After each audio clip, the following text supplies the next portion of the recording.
talk about guilty pleasure reality TV shows. So this video is probably going to come out on Thanksgiving. So happy holidays if you support, like, I guess, participate or practice Thanksgiving. Happy holidays to you. If you don't, it's cool. I hope you having a good day and you're safe and you're around people on both sides that you love and care about. And if you are down with your family on Halloween, check your elders. Okay, be respectful though. Don't get jumped at. Don't get jumped. But check your elders. Don't let them play y'all. Y'all know what I mean? But yeah, I just hope everyone's having a wonderful break or a wonderful holiday week or weekend. And again, be safe and enjoy your time. Cause I know I'm gonna enjoy mine and all that food. I just hope we eat on time. It makes no sense that people start cooking the day before or in the morning and we still don't eat till like 6 or 7 o'clock at night or 5. Like, bro, I'm hoping that we eat Thanksgiving dinner by like 3 or 4 p.m. tomorrow. I really hope I do. But I want to talk about my guilty pleasure reality TV shows. So these are going to be shows that I watch, but I don't review. So the first one is going to be Love After Lockup, or no, Love During Lockup. I've been watching the new season. I've been rocking with Love After Lockup or the series since Tracy and Clint. R.I.P. to Miss Tracy, but I've been rocking with them. So I've been watching the new season, and I just want to give my thoughts on all the couples, and then I want to talk about Sister Wives because I got things to say about them ladies and that raggedy man Cody. So first up, let's talk about Justine and Michael. Girl, mess. And I just saw the trailer for Love After Lockup, and they're going to be on there because he's getting out. Miss. They are a weird couple. And shout out to Nikki Star TV because she said this couple gives her killer snap couples because on the latest episode, they were talking about how he sends his scabs and fingernails to her.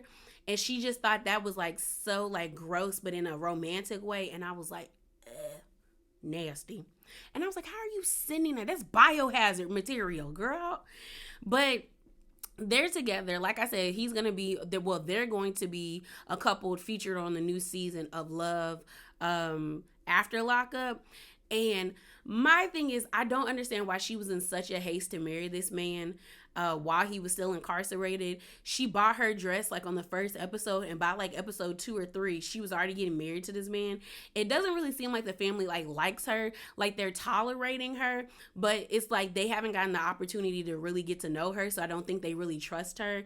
But I think she was unequivocally stupid for showing us that man bought her a Mercedes truck. Nice car, by the way, but it really doesn't make any sense why she showed us that truck.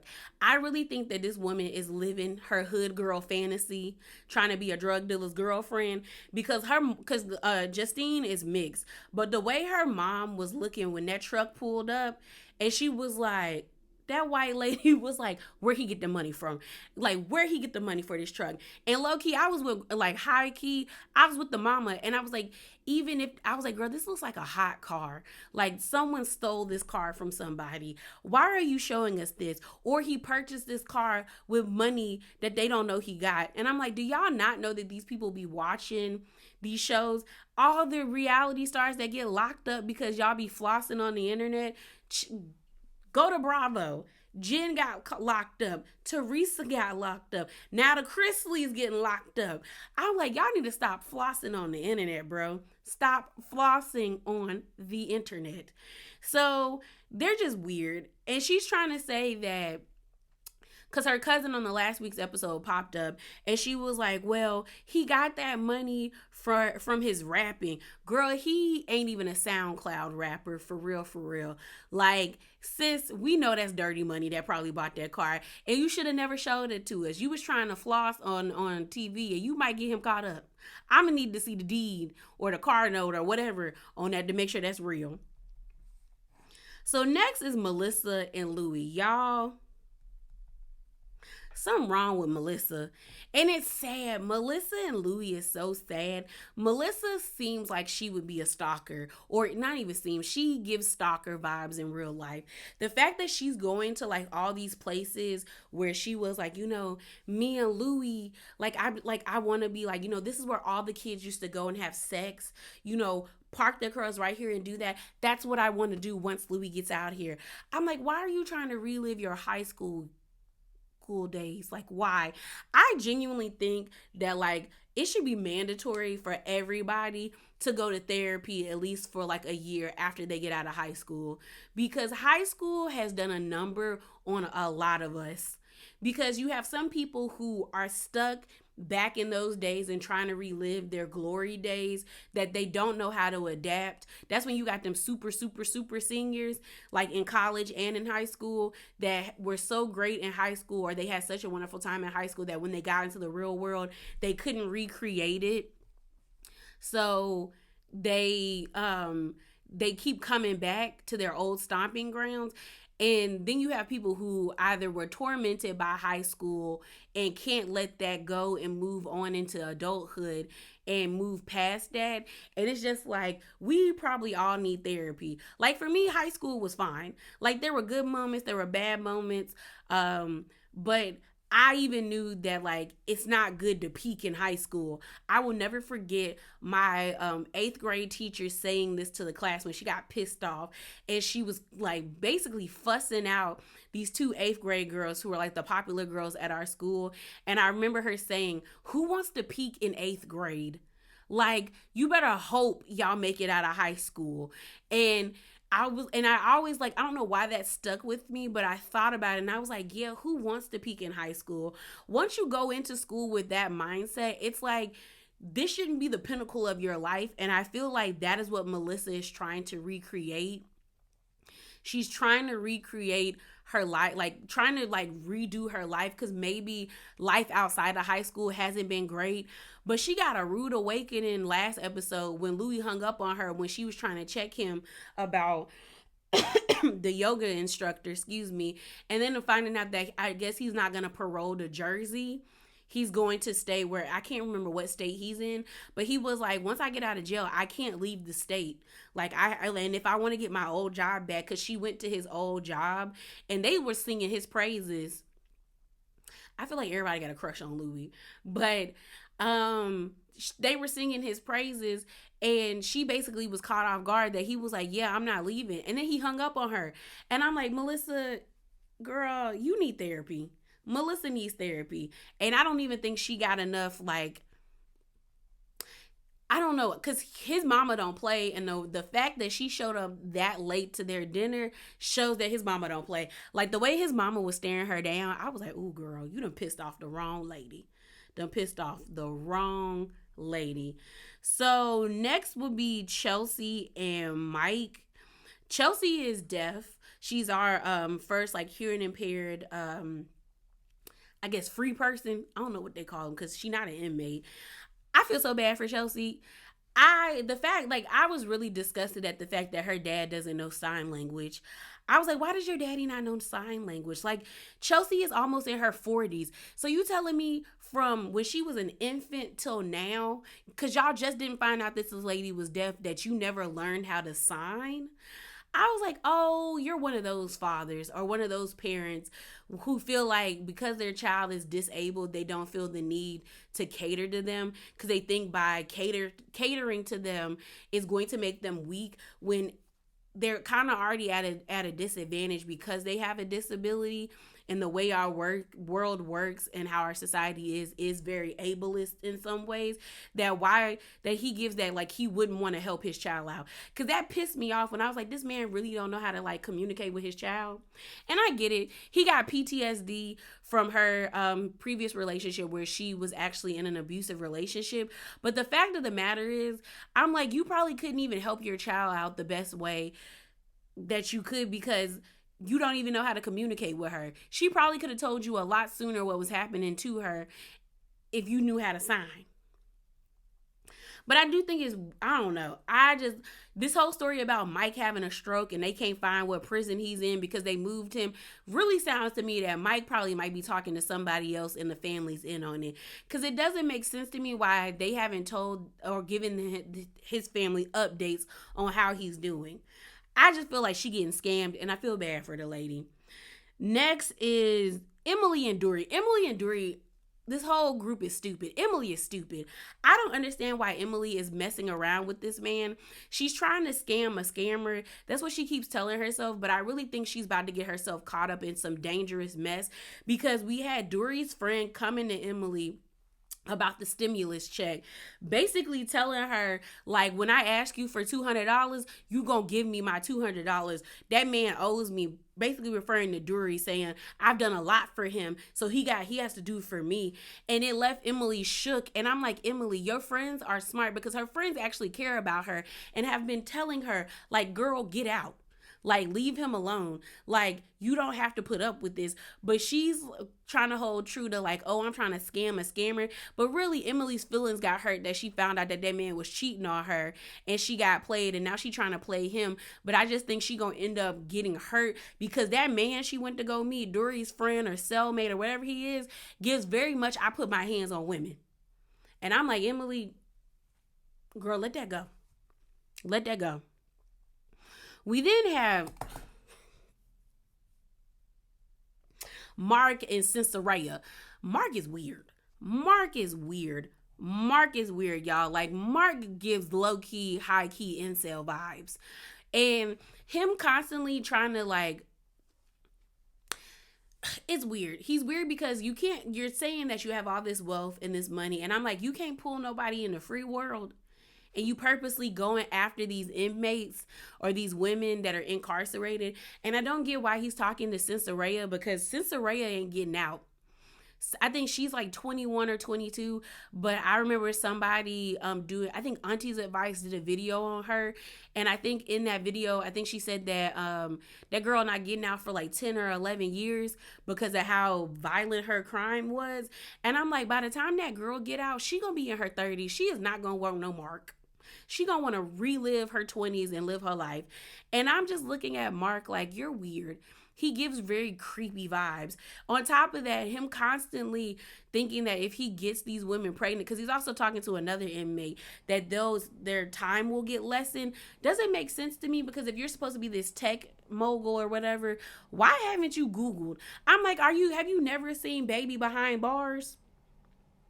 You telling on yourself, sir. Because on that show educated me in the craziest way. Like, women can either have have babies in jail, and then within a couple of hours the baby will be whisked away, or they can have programs at certain correctional facilities that are extremely hard to get into. But if you mess up one time, your child will get taken away from you and given to the next of kin or be put in foster care. So I'm like, nobody's sentence gets shortened because they pregnant. So him constantly asking her that, I'm like, you're weird. You're weird. We then got Jessica and Dustin. Jessica is a dummy. She is so dumb. I can't believe this lady really let go of a good paying job over a man that she does not know has a meth addiction. And then she is so gleeful to, like, show her tattooed stomach of this man's name. The last episode, we see her daughter, her, and Dustin's mom and sister, and they just were like, girl, you getting played. Like, the sister even said he does this all the time. The mom felt bad for the daughter. Like, you could tell when Jessica got up to show her stomach with the tattoo over it, that the mom pans to her 17-year-old daughter and just was like shaking her head like, ooh, girl, this is your mama? Yo mama. And then I was like, how do you not know that this man has a serious drug addiction, and you're trying to move your child during her senior year away from school? I was like, something is wrong with her.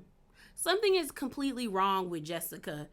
Like, you let go of a good paying job as a correctional nurse to be with an inmate who can't pay your bills or help you pay bills, and you didn't know he was a meth head? And then last but not least, Ty, Hottie, and Boston. Utter mess. At first, I thought Ty during season 1 was acting and putting on, but then again, I really don't know. I think she crazy for real, for real, and might be chemically imbalanced because the way she acts is woo woo. From the fight she had with Boston in front of the funeral parlor to this situation where she had this sit down with Boston and she throwing the table down because they're eating outside of like a restaurant. She get mad because Boston's cousin, or Boston's not Boston's, Hottie's cousin basically went to both Boston and Ty to like propose to them and give them rings. So the cousin said if Hottie's told her if Ty said no, propose to Boston. If Boston said no, propose to Ty. And the cousin proposed to both of them and they both said yes. And I don't feel bad for Ty because Ty is playing everybody. She has a roster of inmates that she speaks to. So how can you be this mad that he proposed to another woman?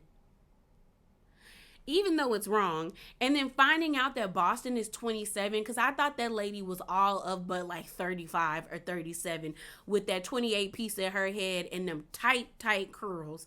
And for her to be 27, I'm like, girl, run from this. You are young. Like, run from this. Get away from that man. Get into therapy and live your best life. Because at first I thought Boston was in on this, but at that episode that I saw, the recent episode, she looked like legitimately scared and uncomfortable around Ty. And the fact that she was telling production to like get her away from me, like don't have her come near me, after Ty like threw the table down, I was like, yeah, I don't think she in on this. I really feel like maybe Hottie is putting Boston up to filming, but I want Boston to get away from all of this because this makes no sense. It makes no sense.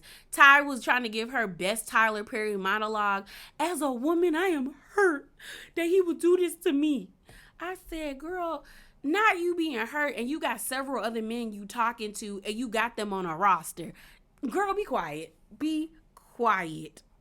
But let's move on to Sister Wives. Sister Wives. I've been watching Sister Wives since season 1. Okay, I was with them when they was living in that joint, that monstrosity of a home where all three of the families was living together, and they was living in Utah, and then they had to flee Utah after he married Robin to go to Las Vegas. Like when I tell you, I've been riding with this family since then. But let me tell you something. I've always been down for Christine and Janelle. Janelle has always been my favorite wife, and I ain't never really seen it for Mary or Robin. So I'm glad I was on the winning team since day one. Okay? Because when I tell you this season has had me in my feelings, like so irritated with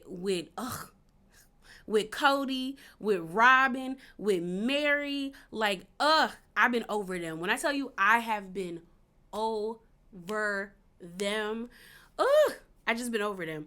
And then I did see that supposedly, I don't know if it's true, it was by the Sun that Christine and Janelle might be getting a spinoff because word on the curve is Janelle packed up and left him too, and I hope she did. I really do. Because you can clearly see that Cody is practicing monogamy in a polygamous family.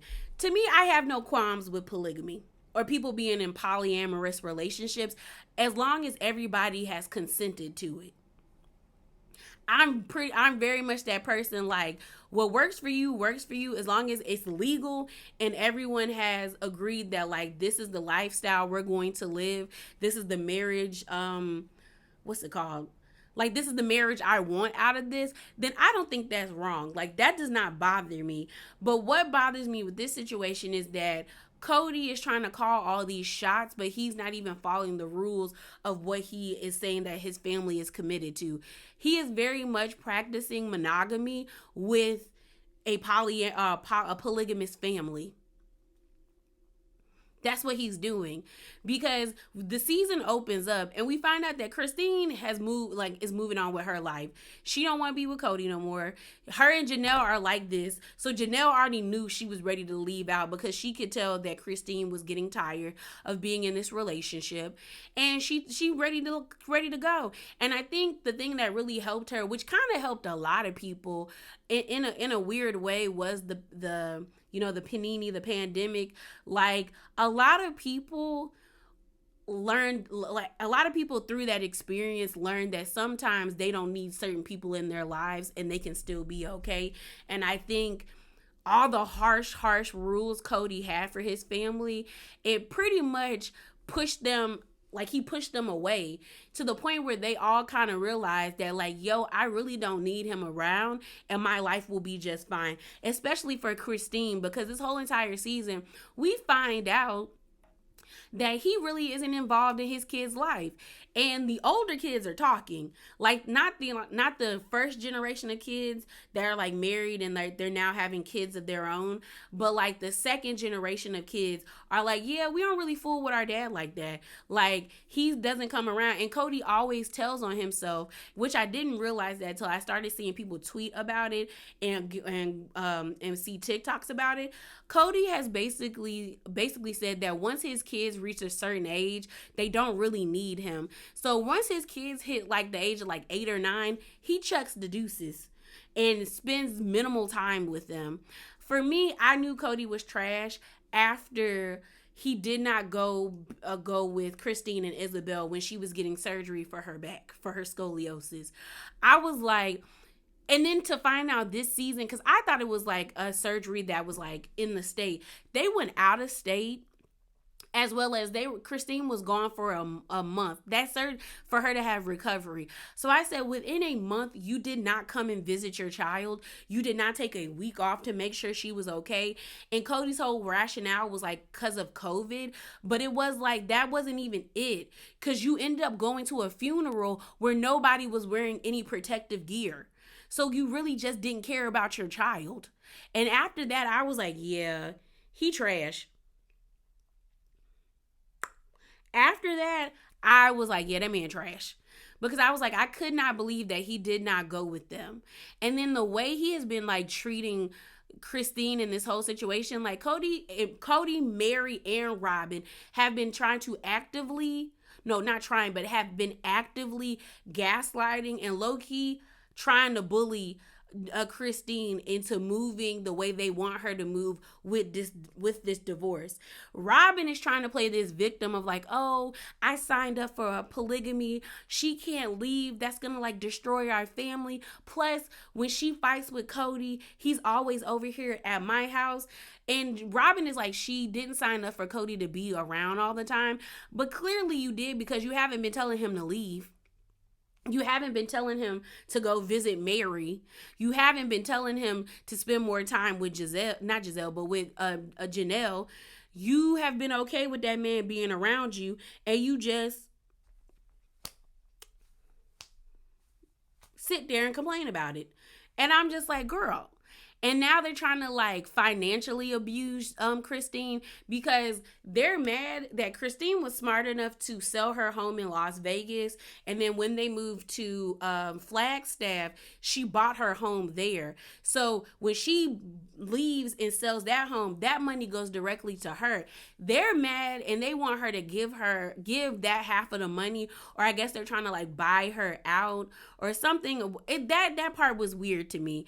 They're supposedly want Christine to give up some type of money to the house. No, they want Christine to give up money to the home and, like, pay Cody, because Cody feels like the house is half his, but his name ain't on nothing, so that it is nothing of his. As well as now all of a sudden he talking about he want 50-50 custody of Truly, but what we find out is they haven't really even seen him throughout the year. When Christine said out of 365 days in a year, like, we've only seen him, like, at minimum 18. I was like, bro, you can't even give them 30 days a month. So I'm like, what 50-50 custody? You rarely come around at all. And then I don't like the way he's treating Janelle, because Janelle decided to sell her home. And or I think either she was renting her home or she was selling her home, because most of her kids are gone. I think if not all her kids are gone. And she's decided to move on to Coyote Pass and live on an RV while her home is being built. And Cody won't bring out the necessary things she needs so she can live comfortably, like the water in order to wash her body. He keeps saying that like he can't do it, or he can't hook up a trailer to his truck, when I was like, I've seen cars pull trailers, like 4-door cars pull trailers. You could pull anything with that truck. So you just are trying to make her uncomfortable to make her move back into her home, not on Coyote Pass. And it's weird because the way that they're moving about Coyote Pass, I'm like, why have y'all not started building yet? I don't get why they left Las Vegas. I have never understood why they left Las Vegas. They should have stayed in Las Vegas. The way those houses were arranged in Las Vegas was the best thing for them. They have 4 houses on a cul-de-sac with a fenced-in backyard to all of them, where the kids could go to each other's houses as they please without even having to walk them on the street.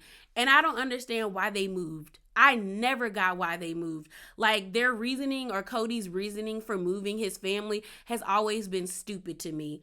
I feel like Cody is one of them weird people who, like, honestly, Cody gives like he would be a cult leader vibe, where he's trying to move his family onto a compound where, like, he gives compound teas. He really does. He really does. Because them moving into this secluded place on Coyote Pass makes no sense to me, when you virtually had that in Las Vegas. Your families were all together. And then Mary, and then I'm gonna let it go, and I'm gonna end this video so y'all can get back to eating your Thanksgiving leftovers. But Mary is a joke. Mary is an absolute joke. When she started talking crazy about Christine with Robin, when I tell y'all, I wanted to come through that TV and cuss that lady out and be like, how dare you talk about this woman who has the courage to leave a situation that is no longer benefiting her? Something you should have did years ago, because Cody has divorced you. He does not come visit you. You sit up in that house all alone and complain about how you don't feel like you're a part of this family anymore. As well as he plays you to the left every chance that he gets. Y'all have not been in a good place. He has been punishing you since the catfish incident. And I guarantee you, had the catfisher been a man and not a woman, Mary would have left. Mary probably would have left with that man, if that was a real man. If that person she actually was talking to was a man. And the fact that, she's sitting here on this show talking disparagingly about Christine, and they calling her a liar about the dealings in her relationship with Cody. I'm like, ma'am, he got you up in the house like Quasimodo, where don't nobody come visit you and they act like you don't exist. He basically said that you could have another man and y'all be brother husbands. Like, he does not care about you, Mary. And the truth is, you're just upset that Christine had enough courage and enough guts.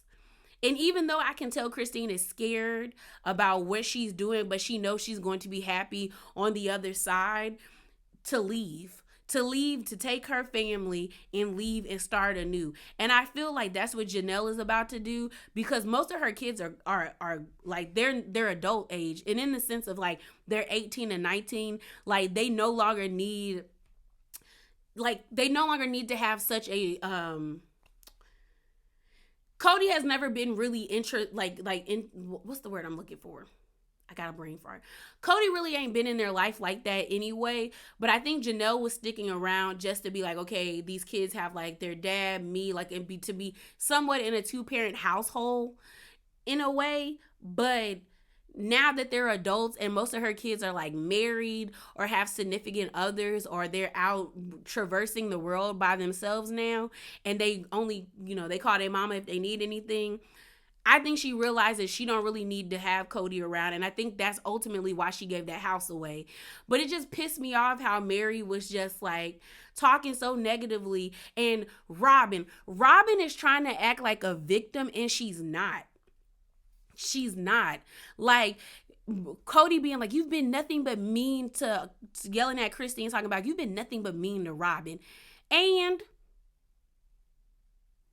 Robin has been committed to being a part of this family and separating herself from the family since she's been in the family. Season 1 and like when Robin came around in the earlier seasons, I was kind of here for her, but then I started to see things like when she started to have her family around, when she invited that cousin or that niece around to watch her kids and she didn't want Christine to do it, I was like, oh, there's something wrong here. Because Christine has virtually been the stay-at-home mom for the entire family, for Mary's daughter and for Janelle and her kids. But now all of a sudden you don't want your kids to be watched by Christine. And Christine also was very vocal about how she was having trouble with connecting with Robin, as well as having trouble with seeing Robin and Cody being happy because her and Cody had not been in a good place for a long time. And it's like Christine was committed to working with this whole sister wives narrative in this sister wives life, but y'all have been fronting with her.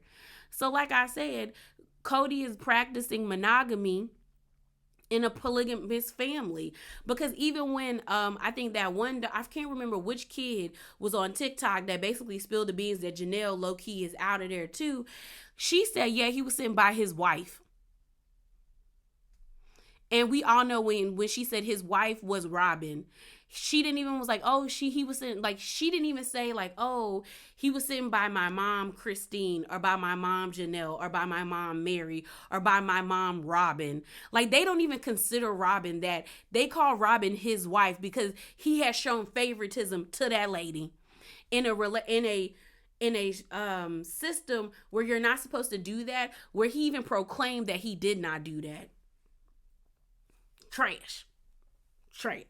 But yeah, y'all, that is it. That is all. Remember to be bravely authentic and drop down in them comments below.